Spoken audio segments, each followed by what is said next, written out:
आणि मित्रांनो, जाती समाजाचा इतिहास हा अत्यंत क्लिष्ट बाब आहे. जोरापूरकर सरांनी बघेरवाल जातीचा इतिहास लिहिलेला आहे आणि त्यांनीच लिहिला असं नाही, पालीवाल जातीचा इतिहास किंवा तत्सम इतिहास लिहिले गेलेले आहेत. आपण जातीच्या इतिहासाकडे का जातो तर सर्वसाधारणरित्या आपल्याला समजून घेण्यासाठी. आपण ज्या जातीत जन्माला आलो त्या जातीचं काही जो वारसा आहे त्या वारशातूनच आपण आपल्याला समजून घेतो. आणि अनेक वेळेला आपण जेव्हा इतिहास लिहितो तेव्हा आत्मचिकित्सेसाठी, म्हणजे आपलं चुकलं काय किंवा आपल्या समाजामध्ये अशी वळणं का आली, स्थित्यंतर का आली, बदल का झाले आणि आपल्या समाजामध्ये जे सातत्य आहे ते काय आहे हे समजून घेण्यासाठी आपण सामाजिक इतिहासाकडे जातो. किंबहुना सामाजिक इतिहासाची कल्पना फार स्थायी असते. तुम्हाला विशेष करून तुमच्या कुटुंबाचा, तुमच्या घराण्याचा, तुमच्या समाजाचा, जातीचा इतिहास सांगूनच तुम्ही काय असलं पाहिजे असं सांगितलं जातं. आणि त्यामुळे तुझे आजोबा असे होते, तुझे पणजे असे होते, तुझे वडील असे होते, हा एका अर्थानं म्हणाल तर पेडागॉजिक म्हणजे शिक्षण तंत्राचा नमुना आहे. इतिहास हा अनेक वेळेला शिक्षण तंत्र म्हणून राबवला जातो आणि त्यामुळं अपरिहार्यपणानं आपण जेव्हा विशिष्ट समाजामध्ये राहतो तेव्हा समाजाचा इतिहास त्या त्या प्रारूपामध्ये आपण उभा करतो. सगळ्यात महत्वाची गोष्ट, जेव्हा इतिहास लिहू लागाल तेव्हा सब्जेक्टिव्हिटी म्हणजे वस्तुनिष्ठता ही इतिहास लेखनामध्ये असू नये. आणि अनेक वेळेला आपण इतिहासाचा उपयोग अभिमानासाठी करतो. आपल्याला एक अभिमान इतिहासातून अपेक्षित असतो आणि हा आत्मगौरव, अभिमान मिळवण्यासाठी इतिहासाकडे आपण जातो. खर तर शास्त्रीय चौकटीत हा योग्य पवित्रा नाही. कारण आपला करेक्टिव्ह स्टान्स, आपण या स्थितीला का आहोत आणि आपण बदलायचं तर का बदलायचं, याचा कार्यकारण भाव गौरवाच्या किंबहुना स्वतःच्याच कौतुकाच्या इतिहासातून मिळत नाही. किंबहुना आत्मग्लानी मोठ्या प्रमाणात येते. आत्मग्लानी म्हणजे काय? आमचे पूर्वज एवढे मोठे होते, आमचा पराक्रम, मराठा इतिहास हा आता आत्मगौरवाची बाब बनलेला आहे. छत्रपती शिवाजी महाराजांनी आणि मराठ्यांनी संपूर्ण भारत पायाखाली घातला, ते आज मराठ्यांसाठी ओझं झालेलं आहे, कारण गौरवात अडकलेत. त्यामुळे एक महत्वपूर्ण गोष्ट समजून घेणं गरजेचं आहे. इतिहास जसा आत्मगौरवाचा असतो तसा आत्मटीकेचा असतो. दुसरी गोष्ट अशी की आपल्याला समजून घेणं यासाठी इतिहास असतो. तुम्हाला सगळ्यांना माहिती असलं पाहिजे, जाती व्यवस्था उदयाला येण्याच्या आधी जैन धर्म आहे. जैन धर्म हा जाती व्यवस्था उदयाला येण्याच्या आधी आहे. भारतीय समाज जेव्हा गणसमाजामध्ये होता, म्हणजे आता आपल्या समाजाची जी अवस्था आहे त्याच्या आधीची अवस्था, ज्याला आपण टोळी जीवन म्हणतो, ट्राईब म्हणतो. पण हे ट्राईब, आता तुम्ही ट्राईब बघता तसं नाहीये. ट्रायबल रिपब्लिक्स होते, गणसंघ होते. आणि तुम्हाला सगळ्यांना माहितीये की वज्जी या गणसंघाचे भगवान महावीर प्रिन्स होते. तेव्हा तुम्हाला हे लक्षात आलं पाहिजे की हा संपूर्ण इतिहास जो आहे तो इतिहास आपण जातीचा पाहतो आहोत, पण जातीपूर्व कालखंडामध्ये सुद्धा आपला वारसा आहे, तिथं सुद्धा आपला इतिहास आहे आणि तो आपल्याला माहिती असला पाहिजे. मग बघेरवाल जातीचा इतिहास याच्यामध्ये सुरुवातीलाच एक वैशिष्ट्यपूर्ण नोंद आढळते, ती आहे गोत्रांची. कोणती नोंद आहे? गोत्र. गोत्र ही संस्था ट्रायबल रिमेनंट आहे, म्हणजे गणसमाजामध्ये असलेल्या सामाजिक संस्थेचा आज तागायत आपण निर्वाह करतो. का करतो? कशासाठी आपण गोत्र पाळतो? गोत्र पाळण्याचा जो कार्यकारण भाव आहे तो मानवी समुदायाच्या एकंदरीतच सामाजिक बांधणीचा पहिलं सूत्र आहे. ते म्हणजे तुम्हाला सगळ्यांना माहिती असेल, रक्त नात्याच्या संबंधामध्ये विवाह नाही. इथे दोन गोष्टी आपल्या लक्षात येतील. एक गोष्ट काय? पितृवंशक वारसा, म्हणजे पित्याचा वारसा आणि पित्याच्या वारशाच्या परंपरेमध्ये जो समूह आहे त्याच्यामध्ये विवाह करता येत नाही. याला म्हणतात, इंग्लिशमध्ये शब्द आहे एक्झोगॅमी. आणि आजही आपण ही एक्झोगॅमी पाळतो. प्राचीन समाजात असलेली ही संस्था आज तागायत अक्षुण्यपणानं चालत आलेली आहे, कारण ती रिझनेबल आहे, ती रॅशनल आहे. आपल्या सर्वांना लक्षात येतं की म्हणून त्यांच्या इतिहासात सांगितलं झालं की गोत्र स्थापन झाली. बहिरवालांची गोत्र आहेत. एक गोत्र असेल तर विवाह करता येतो का? नाही करता येत. समान गोत्र असेल तर विवाह करता येत नाही. ही एक्झोगॅमी आहे. जाती व्यवस्था काय आहे? जाती व्यवस्थेची व्याख्या बाबासाहेब आंबेडकर यांनी इंडोगॅमी अशी केलेली आहे. इंडोगॅमी याचा अर्थ होतो गटातच विवाह करायचा, म्हणजे तुम्ही जो समुदाय आहात त्या समुदायाबाहेर विवाह करायचा नाही. याला म्हणतात इंडोगॅमी. आपण जाती आहोत म्हणजे काय आहोत? तर आपण इंडोगॅमस आहोत. आपण आपल्या गटाबाहेर विवाह करत नाही, म्हणून आपण जाती आहोत. याचा अर्थ इतिहासामध्ये गटाबाहेर विवाह होत नव्हते असं नाही.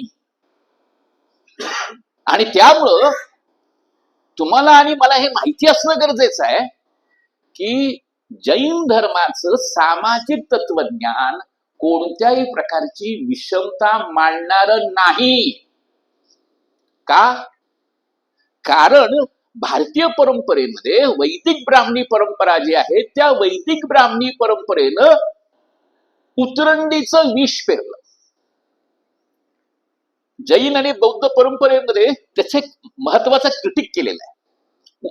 तुम्हाला सगळ्यांना माहिती आहे की वर्णव्यवस्थेचा पहिला संदर्भ हा पुरुष सूक्तामध्ये आहे. ब्राह्मणोस्य मुखमसित बाहुराजन्या कृता उरुतदस्य यद्य वैश्या पद्मयाम शूद्र आलाय. इथं काय सांगितलं गेलेलं आहे की बघा की मुखातून ब्राह्मण आले, बाहातून क्षत्रिय आले, मांड्यातून वैश्य आले आणि पायातून शूद्र आले. आता लक्षात घ्यायचा प्रयत्न करा, जर ईश्वराच्याच पुरुष म्हटलेल्या, पुरुष म्हणजे ईश्वर तत्व, त्या ईश्वर तत्वाच्या 4 भागातून 4 एका अर्थानं वर्ण आले असतील तर मग ब्राह्मण श्रेष्ठ का? त्याला जैन आणि बौद्ध परंपरेमध्ये ब्राह्मणांनी केलेलं युझर्शन म्हणजे ब्राह्मणांनी केलेली चोरी असं मांडलेलं आहे. लबाडी आणि दंडेली मांडलेलं आहे की अशा प्रकारे 4 वर्णांना विषमतेत बांधणं हे गैरलागू आहे, अयोग्य आहे. आणि 4 वर्णांचा असा विभाजनकारक विचार हा चुकीचा आहे. तरी देखील तुमच्यापैकी जे अभ्यासक आहेत त्यांच्या कदाचित वाचनात आलं असेल की जातीचे उल्लेख बौद्ध आणि जैन वाङ्मयात आहेतच. ते का आहेत? नेमकं जैन तत्वज्ञानामध्ये किंवा बौद्ध तत्वज्ञानामध्ये जातीचे जे उल्लेख आलेत ते कोणत्या अर्थाने आलेले आहेत? त्याचं स्पष्ट उत्तर आहे, ते तुम्हाला माहिती असलं पाहिजे. जैनांनी किंवा बौद्धांनी जाती या ऑक्युपेशनल म्हणजे व्यावसायिक भेद म्हणून स्वीकारले, व्यावहारिक व्यावसायिक भेद स्वीकारले. ते काय आहेत? व्यावहारिक आणि व्यावसायिक भेद आहेत. ठीक आहे की तुम्ही अमुक अमुकचा व्यवसाय करता, आम्ही अमुकचा व्यवसाय करतो, असा फक्त हा भेद आहे. तुम्ही जर वैदिक ब्राह्मणी तत्वज्ञान काढलं तर वैदिक ब्राह्मणी तत्वज्ञानामध्ये जाती या नॅचरलाइज आहेत, म्हणजे त्या नैसर्गिक आहेत. तेव्हा ब्राह्मण म्हणजे बुद्धिमानच आणि शूद्र म्हणजे अज्ञानीच, असा हा गुणांचा संदर्भ आहे. ते इटर्नल आहे, ते परमनंट आहे, ते चिरस्थायी आहे, ते बदलता येत नाही. जैन तत्वज्ञानामध्ये मात्र अशा प्रकारचा गुणभेद स्वीकारला जात नाही, चिरंतन मानलं जात नाही की नाही नाही तुम्ही ब्राह्मण आहात तर तुमच्याकडे सगळंच गुण आहेत, क्षत्रियात म्हणला की तुमच्याकडे सर्वजण सर्व वर्ण मोक्षाला पात्र आहेत, मोक्षाचे अधिकारी आहेत. आता काय लक्षात तुमच्या वर्णव्यवस्थेच्या संबंधामध्ये जैन तत्वज्ञानाचं एक वेगळं मत आहे. वर्ण तत्वज्ञानाचं विभाजन ज्या प्रकारे ब्राह्मणी तत्वज्ञानानं केलं ते स्वीकारलं गेलेलं नाहीये. तुम्हाला कदाचित आता उल्लेख केला आणि न्यायाचा वैशेषिक न्याय नावाचा सिद्धांत ब्राह्मणी तत्वज्ञानाच्या परंपरेत आहे. आणि त्यांनी सांगितलं की ब्राह्मण ही कॅटेगरी आहे, संकल्पना आहे, आणि ती संकल्पना असल्या कारणामुळं ती नष्टच होऊ शकत नाही. त्यांनी काय केलं, उदाहरण सांगायचं म्हटलं तुम्हाला सोपं कळावं म्हणून, बरं काय सुलभ करण्यासाठी सांगतो. जसं तुम्हाला सगळ्यांना माहितीये की गाय आहे, एक विशिष्ट गाय जी आहे ती गाय जन्माला येते, नष्ट पावते, टिकत नाही.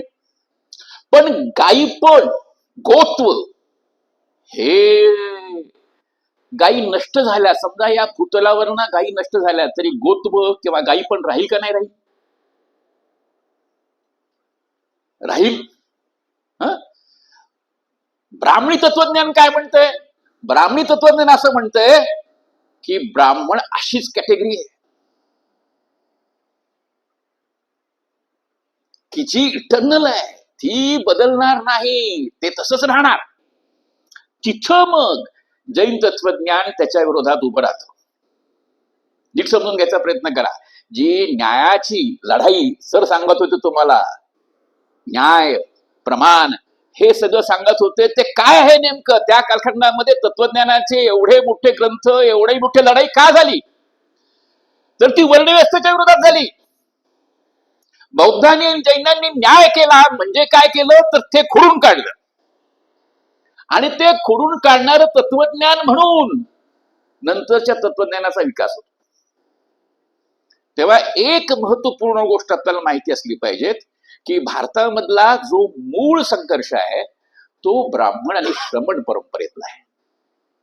ब्राह्मणांची तत्वज्ञानाची एक परंपरा आहे आणि श्रमणांची तत्वज्ञानाची एक परंपरा आहे.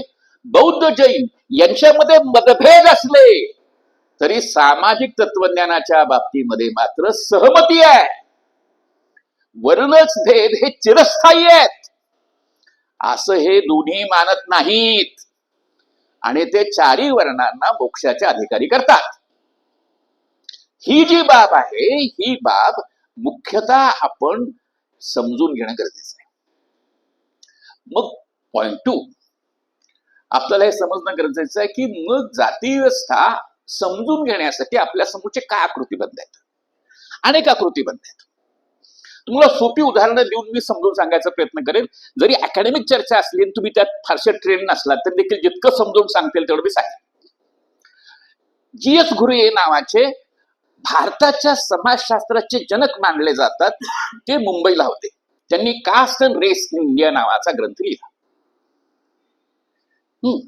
आता हा जो ग्रंथ लिहिला, या ग्रंथामध्ये त्यांनी जातीव्यवस्थेच्या उदयाची एक संगती मांडली. जातीव्यवस्था का उदयाला आली? त्यांनी अत्यंत उत्तम पवित्रा घेतला की जातीभेद वाईट आहे, पण जातीव्यवस्था उदयाला आली त्या पाठीमागचं सूत्र, जसं गोरा साहेब भारतात आला, कशासाठी आला? त्यानं सांगितलं सुसंस्कृत करण्यासाठी. व्हाईट मॅन्स बर्डन म्हणतात. गोऱ्या माणसांनी कारण दिलं बरं का.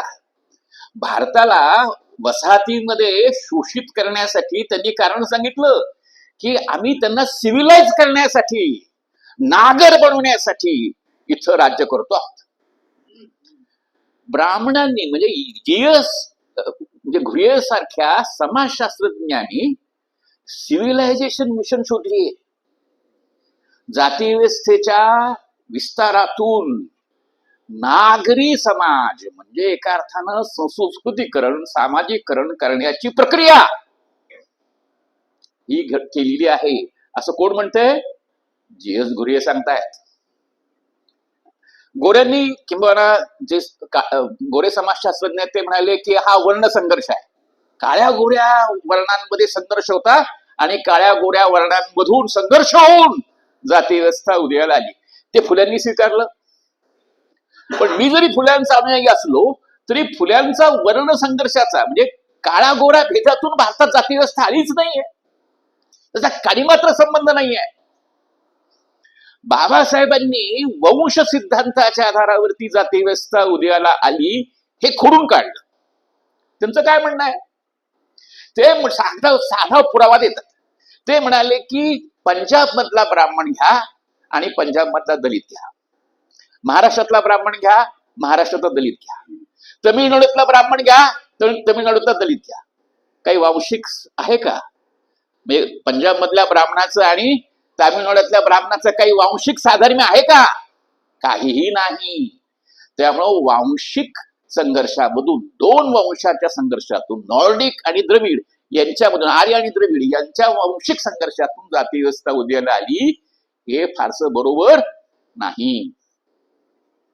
मग तुमच्या लक्षात येतं की इतिहास म्हणून त्याची कशी संगती लावायची, त्यासाठी काही वेगवेगळे प्रयत्न केले गेले. त्यातला एक प्रयत्न आहे तर डी.डी. कोसंबींचा प्रयत्न आहे. त्याच्यामध्ये मग आता आपण हा जो इतिहास आहे त्या इतिहासाला पाहू शकतो. काय प्रयत्न केलाय? त्यांचं म्हणणं आहे की भारतामध्ये जाती व्यवस्था ही गण समाजापासून आली. म्हणजे गण समाजाचं स्थित्यंतर होऊन त्याच्यामध्ये बदल होऊन जाती व्यवस्था उदयाला आली. हे रास्त हायपोथेसिस आहे. हा योग्य एका अर्थानं उपपत्ती आहे.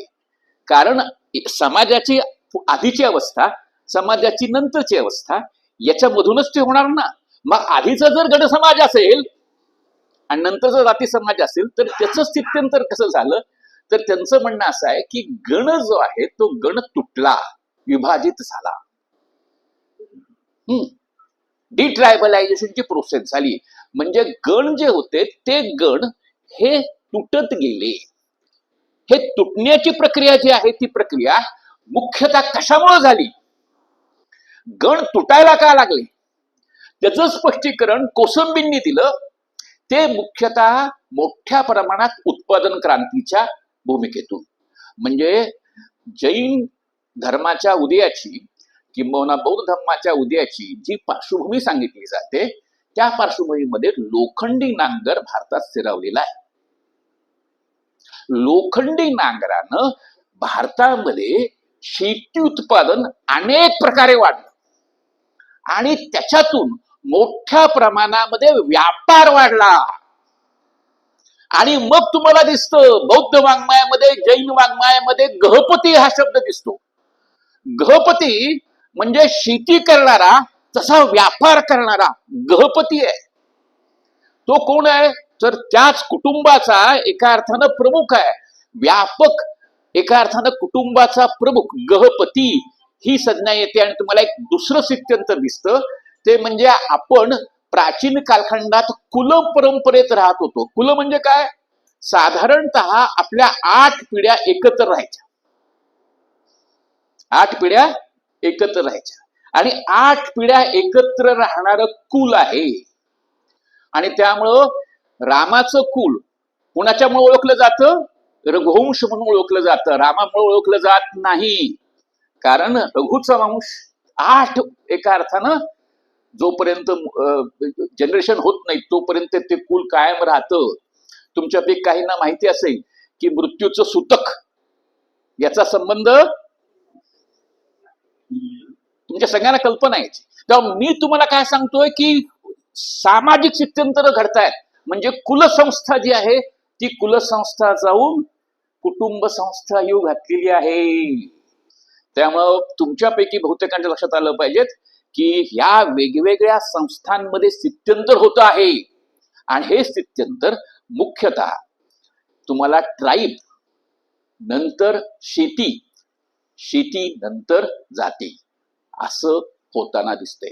मोठ्या प्रमाणात भारत या कालखंडामध्ये उत्पादन करायला लागला आणि भारताची भरभराट तुम्हाला जी दिसतेय मौर्यांच्या कालखंडात, खारवेलाचं उदाहरण दिलेलं दिसतं. आणि संपूर्ण भारतभरामध्ये एक विलक्षण शक्तिशाली साम्राज्य चंद्रगुप्त मौर्याच्या नेतृत्वाखाली उदयाला येताना दिसतं. त्याची शक्ती, त्याची आर्थिक शक्ती ही या संपूर्ण प्रक्रियेत आहे. आता सगळ्यात महत्वाची गोष्ट, जेव्हा ही आर्थिक प्रक्रिया बदलते तेव्हा काय होतं, तुम्हाला उत्पादन अधिकाधिक करावं लागतं. त्याची अनेक उदाहरणं आहेत आणि जैन वाङ्मयात सुद्धा उदाहरणं आहेत, बौद्ध वाङ्मयात सुद्धा उदाहरणं आहेत. ती सगळ्यात महत्वाची आहे भारताच्या इतिहासाची परिकल्पना करण्यासाठी, भारताच्या इतिहासाची मांडणी करण्यासाठी. आणि तिथं काय होतं, तिथं तुम्हाला गोष्ट अशी येते की आर्थिक प्रक्रिया तुम्हाला काही गोष्टी करायला भाग पडतात. आता तुमच्यापैकी अनेक लोक अर्थव्यवस्थेला जाणतात आणि अर्थव्यवस्थेला जाणत असल्या कारणामुळं अर्थव्यवस्थेतून येणाऱ्या अपरिहार्यता जाणतात, इम्प्लिकेशनच असतात. जीएस घुरी असं म्हणतात की फिस्कल नेसेसिटी म्हणजे एका अर्थानं वित्तीय स्थिती किंवा आर्थिक स्थिती अशी बनली की परंपरागत पातळीवरती उत्पादन करणं आवश्यक बनायला लागलं. म्हणजे जर मी कुंभाराचं काम करत असेल तर मी माझ्या मुलाला कुंभाराचं स्किल शिकवणार आणि मी माझं स्किल जे आहे ते जनरेशनल पातळीवरती कंटिन्यू करणार. म्हणजे ती आर्थिक, म्हणजे काय असतं अर्थव्यवस्थेमध्ये, मागणी असते, पुरवठा असतो. तुमच्यापैकी बहुतेकांना माहिती आहे की मागणी तशी पुरवठा, मागणी ज्या प्रकारची त्या पद्धतीने उत्पादन.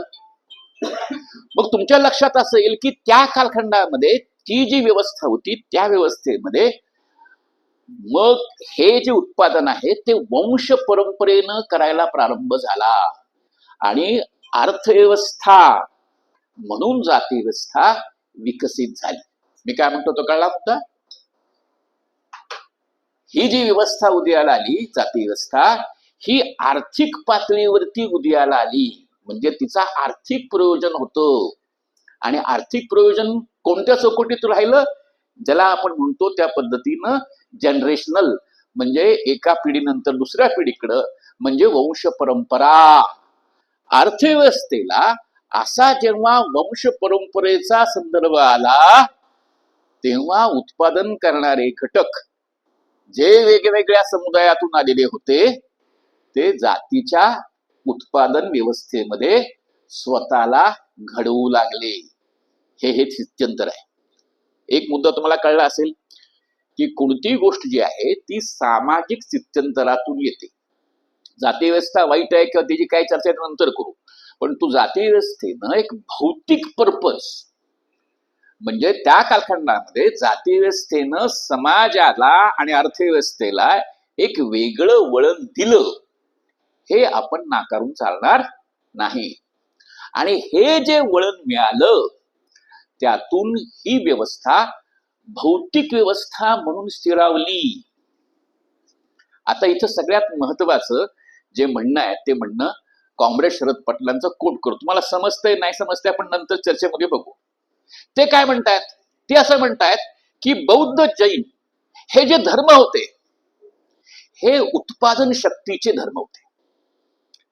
ते मार्क्सवादी परिभाषा वापरतायत. ती परिभाषा आपण स्वीकारायची नाही स्वीकारायची, योग्य की अयोग्य नंतर बघू. ते काय म्हणतायत, बौद्ध आणि जैन हे धर्म उत्पादन शक्तीचे धर्म होते आणि ब्राह्मणी धर्म उत्पादन संबंधाचा धर्म होता. आता तुमच्यापैकी बहुतेकांच्या लक्षात येईल की खरोखरच भारताची भरभराट, आर्थिक भरभराट करण्यामध्ये सगळ्यात महत्वाची जबाबदारी कुणी पार पाडली असेल तर बौद्धांच्या धर्माने पार पाडली. भारतामधलं जे आर्थिक गौरव वाढला भारताचा, त्या पाठीमागं ही शक्ती होती. आणि त्यामुळे सगळ्या दूर व्यापाराशिवाय अर्थव्यवस्थेला कशा प्रकारे विकास होणार आहे. आणि ही अर्थव्यवस्थेचा दुप्पट तिप्पट चौपट विस्तार कशामुळे शक्य झालेला आहे. जगभरामध्ये आपलं मार्केट आहे, आपण रोमला आपल्या वस्तू विकतो आहोत, आणि आपण इंडोनेशियाला आपल्या वस्तू विकतो आहोत, आपण चीनला वस्तू विकतो आहोत. आपला भारताचा व्यापार हा जगभरामध्ये प्रसिद्ध आहे. आणि या कालखंडामध्ये सर्वाधिक उत्पादन करणारी शक्ती ही कुणी निष्पन्न केली असेल तर ती मुख्यतः बौद्ध आणि जैन धर्माने उभी केली आहे. कारण अहिंसेच्या तत्वामुळं तुम्हाला सगळ्यांना माहिती आहे, संघर्ष कमी होतो, उत्पादन वाढ आणि विकास होतो. म्हणजे शांतीचा कालखंड विकासाचा कालखंड असतो की नसतो? असतो की नसतो? त्यामुळं बौद्ध आणि जैनांच्या अहिंसेच्या तत्वानं सामाजिक उत्पादनाची भयंकर गती वाढवली. पण तुम्हाला म्हटल्याप्रमाणे उत्पादन संबंध, कोण कोणाला विकणार, कोण कोणाकडनं घेणार, कोण श्रम करणार, हे सगळे संबंध उत्पादनाचे संबंध ब्राह्मणी धर्मानं घडवले. आणि इथं सगळ्यात महत्वाचा मुद्दा बाबासाहेबांच्या एका महत्वाच्या ग्रंथाचा आहे, आणि तो म्हणजे revolution and counter revolution in India. भारतामध्ये घडलेली क्रांती आणि प्रतिक्रांती. शहा सरांनी सांगितलं की ही धर्मक्रांती भारतामध्ये झाली, तर प्रतिक्रांती पण झाली. पुष्यमित्र शृंगाच्या नंतर भारतामध्ये हेतुपुरस्सर जैन आणि बौद्ध धर्माचा विनाश करण्याचा सरळ सरळ कार्यक्रम उभारला गेला. आणि त्याचे सगळे एका अर्थानं वेगवेगळे दाखले आणि पुरावे शहासरांनी आपल्या मांडणीमध्ये दिलेले आहेत. त्यामुळे त्याची पुनरुक्ती मी करत. इथं आपल्याला काय होताना घडतंय, इथं 2-3 गोष्टी होताना घडतात की या 4 वर्णांना समान अधिकार देणं हे ब्राह्मणांनी स्वीकारलेलं नाही. आणि प्रतिक्रांती काय करते तर उलट जातींना उतरंडीत उभं करते, शुद्ध अशुद्धीच्या उतरंडीत उभी करते, त्याला जस्टिफिकेशनचा आकृतीबंध देते.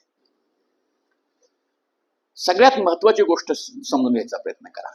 बौद्ध आणि जैन ही तत्वज्ञानं जी आहे ती मोरलिस्ट फिलॉसॉफीज आहेत.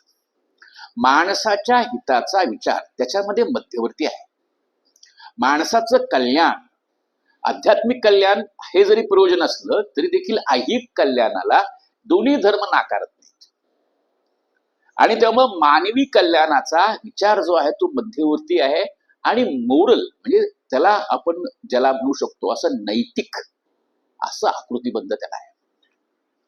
आणि तो आकृतीबंध सांभाळायचा आहे. तो आकृतीबंध जैन असण्याचा, तो आकृतीबंध बौद्ध असण्याचा एका अर्थानं सार आहे. आणि त्यामुळे ते तुम्ही स्वीकारणं गरजेचं आहे. इथं नेमकं काय घडतंय हे नीट समजून घ्या. या प्रतिक्रांतीच्या प्रोसेसमध्ये तुम्हाला एक जगडवेगळा व्यवस्था काम करताना दिसते. आणि त्यात 2 घटक आहेत. एक घटक जो आहे तो हिंसेचा आहे, त्याची चर्चा मी करणार नाही.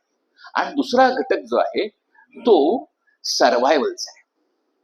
आणि तुम्हाला सर्वांना दिसेल की साधारणतः बगेरवाल समाजाचा इतिहास म्हणून जो लिहिला आहे त्याच्यामध्ये हे सर्व्हायव्हलचं जे चॅलेंज आलेलं आहे, आव्हान आलेलं आहे, ते इस्लामच्या आक्रमणानंतरच आहे.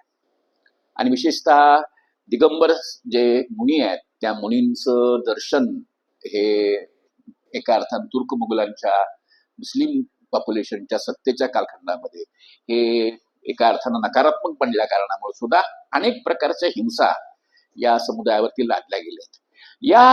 त्यामुळे हिंसेचे 2 अंमल आपल्याला पाहायला मिळतात. एक ब्राह्मणी प्रतिक्रांतीच्या काळातला अंमल की जो कंटिन्युअस आहे बरं का, त्याचा उल्लेख तुम्ही लिंगायत आणखीन यांच्या संघर्षामध्ये सुद्धा केलेला आहे. तर हा संघर्ष जो आहे हा संघर्ष कंटिन्युअस आहे. आणि या संघर्षातून मायग्रेशन्स म्हणजे इकडे तिकडे जाणं आहे. दुसरी गोष्ट जी आहे ती म्हणजे व्यापार आणि अर्थव्यवस्था. या अर्थानं हे मायग्रेशन्स आहेत.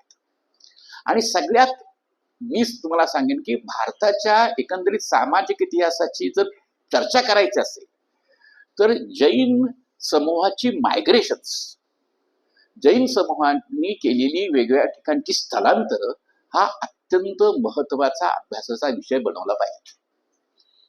म्हणजे त्यानं केवळ जैनांचा इतिहास नाही तर भारताचा इतिहास नव्याने घ्यावा लागेल की हे नेमकं कशामुळे घडतंय. आणि ही नीट समजून घ्यायची गोष्ट अशी आहे की भारताच्या आर्थिक देवाणघेवाणीला जोडण्याचं महत्वाचं काम हे जैन व्यापारी समुदायाने केले.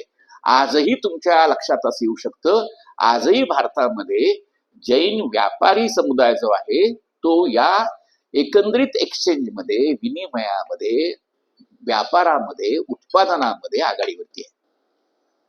त्याची जी संगती आहे ती संगती आपल्याला पूर्ण इतिहासाच्या व्यापक पटावर लावता येऊ शकते. दुसरा मुद्दा आपण समजा घेतला पाहिजे की नेहमी इतिहासाला बदलाच्या आणि रचनेच्या चौकटीत पाहायला पाहिजे.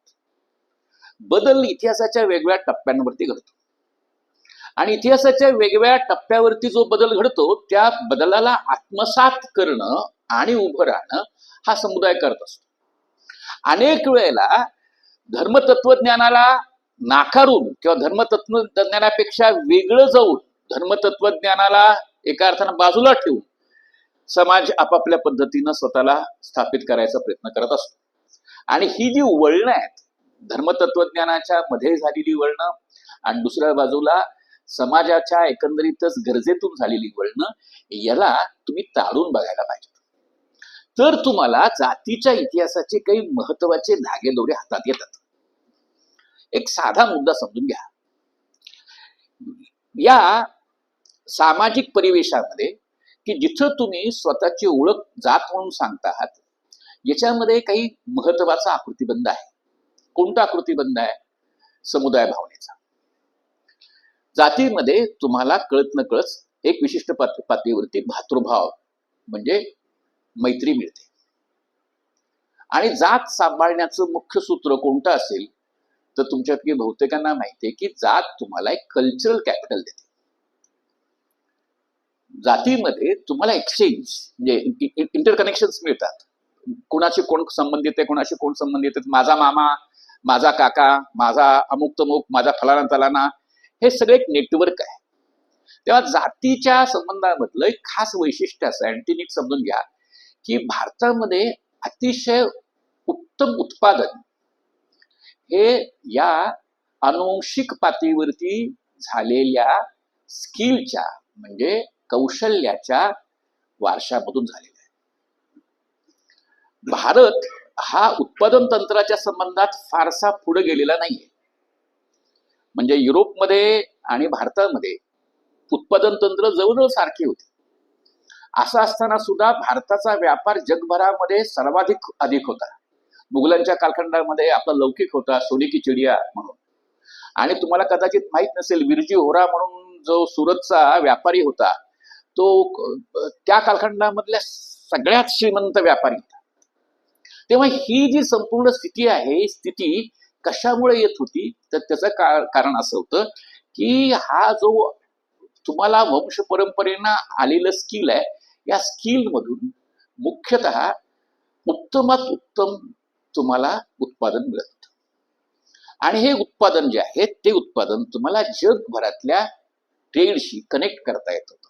आणि या संपूर्ण प्रक्रियेमध्ये तुम्हाला हे माहिती असणं गरजेचं आहे की जैन कम्युनिटी महत्वाची ठरते. आणि जैन कम्युनिटी महत्वाची ठरते म्हणून जैन कम्युनिटी मधले एका अर्थानं मुनी हे मुघल राज्यावर प्रभाव टाकतात. म्हणजे ब्रिटिशांच्या कालखंडामध्ये असं मानलं जातं कॉस्मोपॉलिटन म्हणजे एक वैश्विकतेचा दृष्टिकोन आला.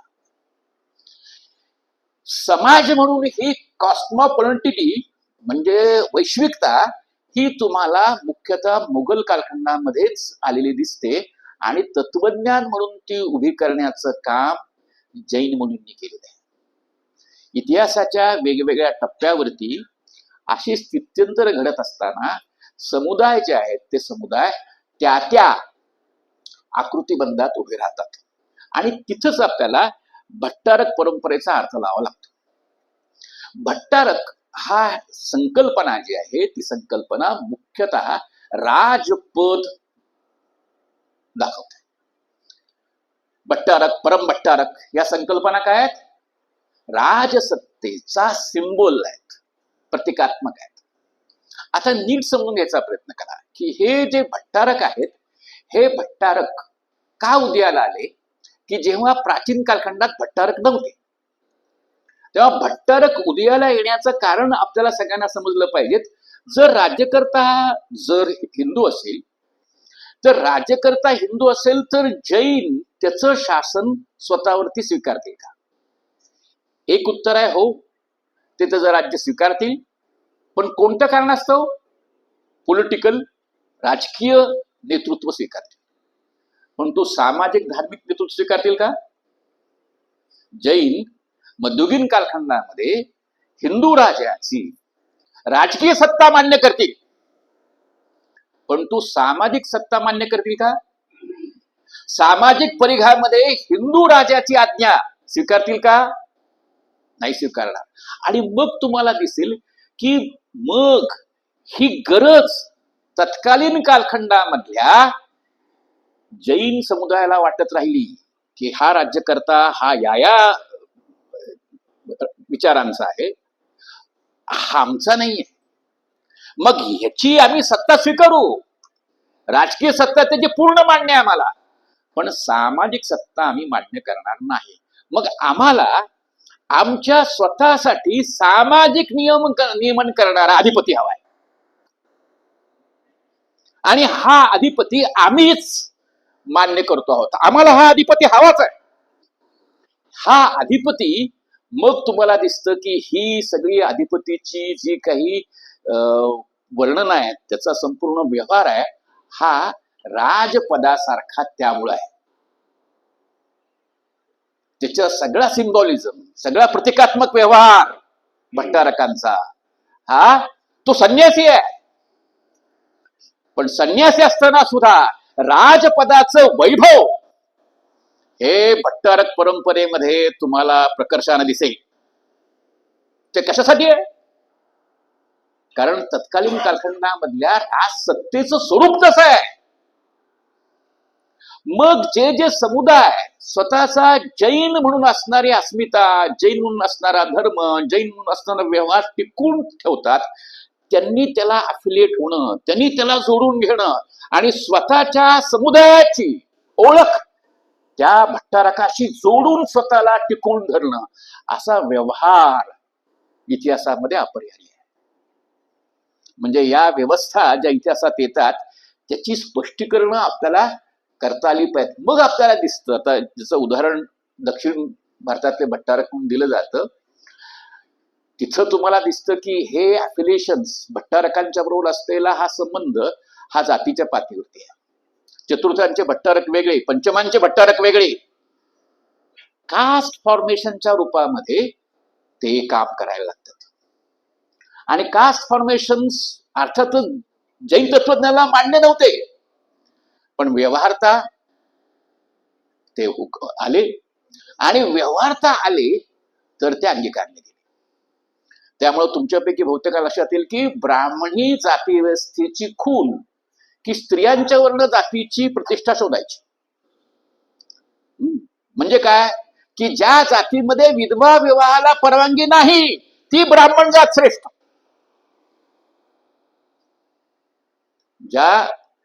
ज्या वर्णामध्ये, ज्या जातीमध्ये विधवा विवाहाला प्रतिबंध आहे अशी ब्राह्मण जात श्रेष्ठ. मग त्याच्या अनुकरणातून आमची जात श्रेष्ठ आणि तुम्ही पाठ लावता, पुनर्विवाह करता म्हणून तुमची जास्त कनिष्ठ, अशा प्रकारचा भेदभाव जैन जातींमध्ये आलेला दिसतो.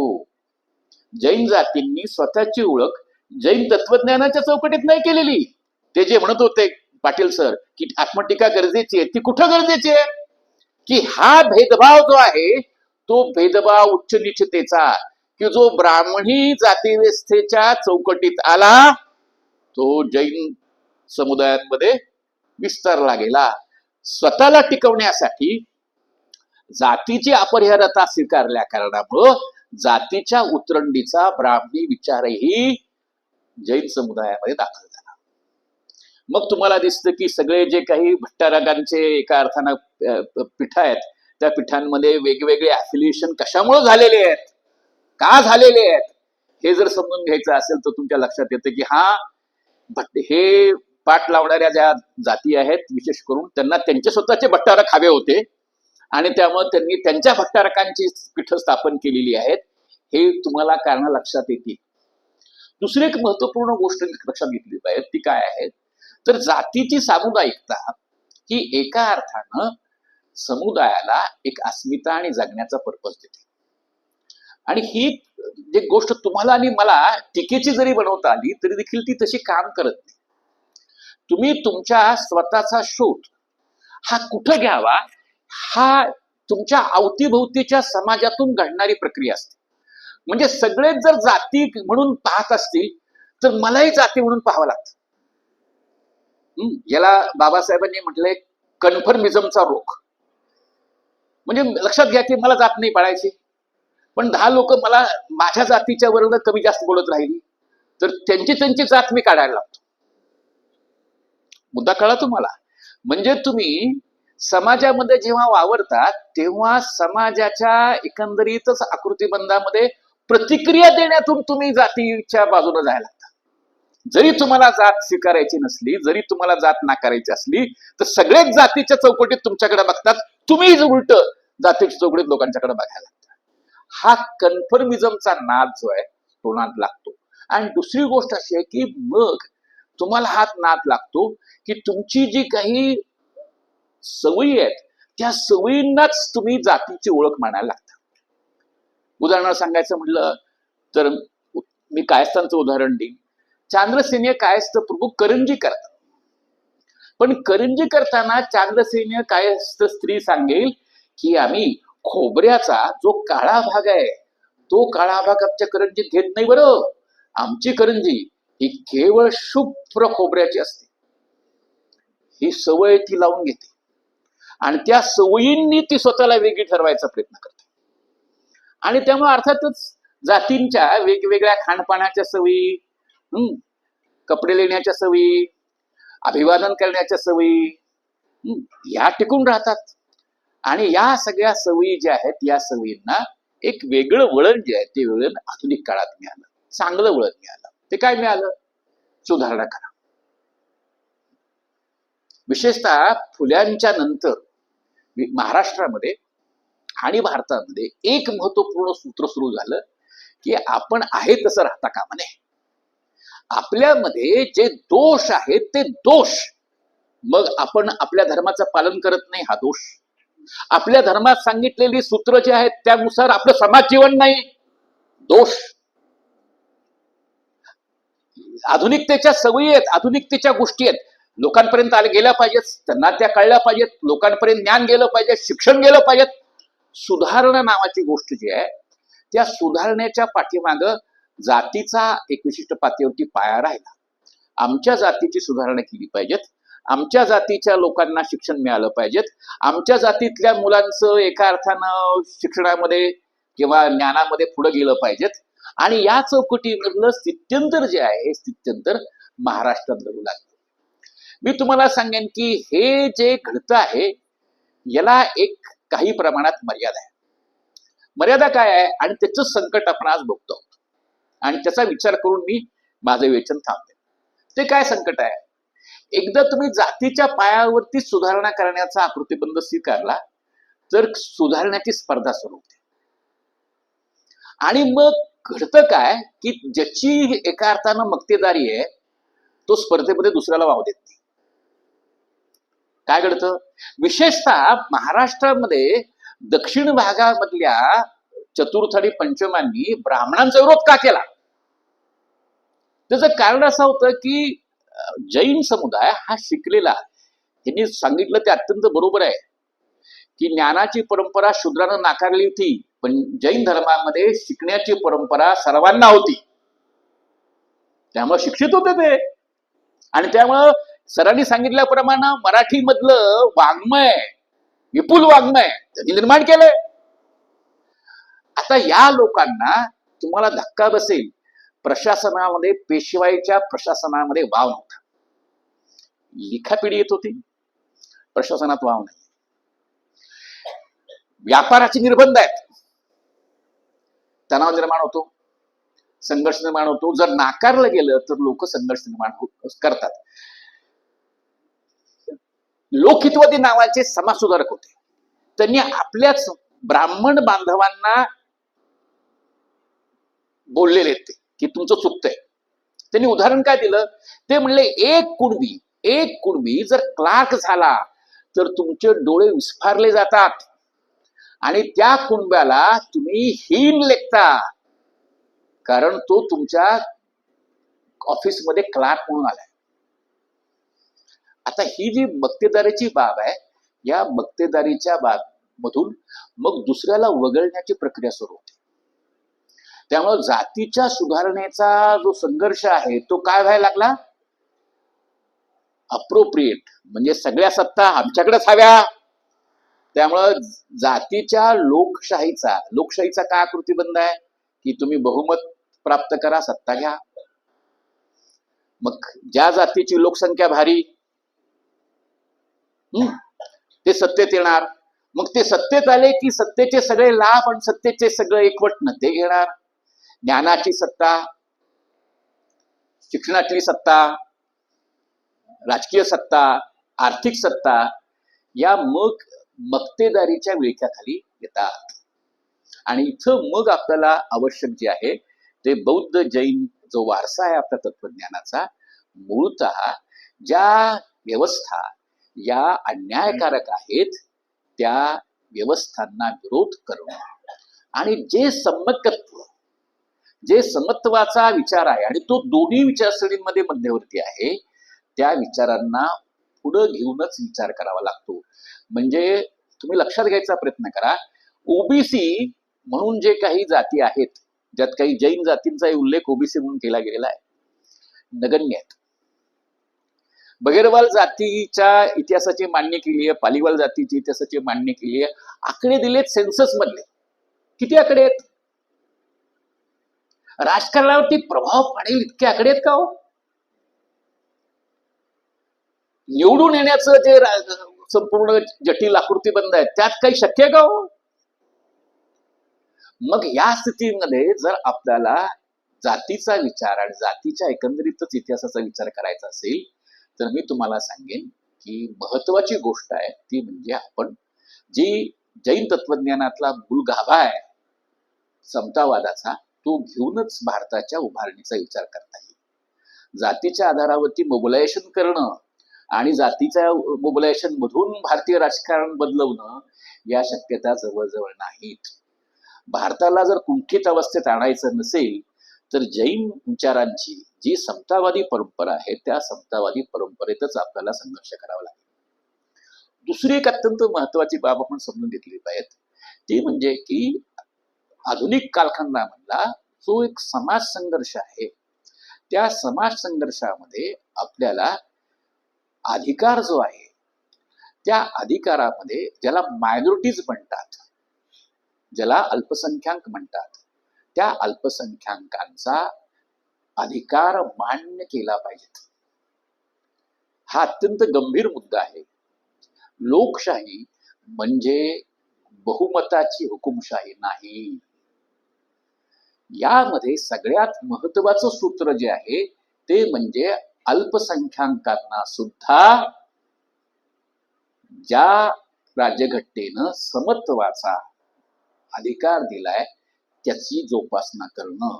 आणि म्हणून तुमच्या लक्षात असं येईल की रिप्रेझेंटेशनची जी योजना होती, म्हणजे तुम्हाला प्रतिनिधित्व मिळालं पाहिजे ही जी योजना होती, त्यामध्ये बहुसंख्येच्या चौकटीमध्ये ही बळजोरी असून चालणार नाही.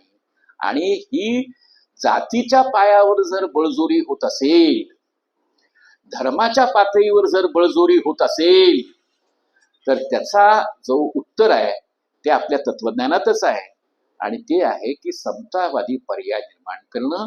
जैन धर्मानं समतेच्या नीतीचं तत्वज्ञान दिलं आणि समतेच्या नीतीच्या तत्वज्ञानामध्ये जैन सदा अग्रेसर राहिले.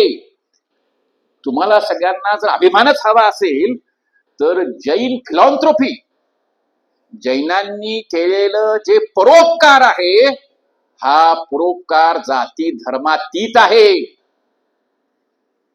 आणि जाती धर्मातीत परोपकार करण्याची दृष्टी ही ज्या विचार परंपरेतून आपल्याला आलेली आहे त्या विचार परंपरेच्या आश्रयानंच आपण चाललं पाहिजेत. आणि सर्व भारताच्या मुक्तीचं जर काही एका अर्थानं म्हणाल तर गुह्य उत्तर काय असेल तर या समतावादी परंपरेत आहे. मला हा जो सन्मान दिला त्याबद्दल मी सगळ्यांचे आभार मानतो. धन्यवाद.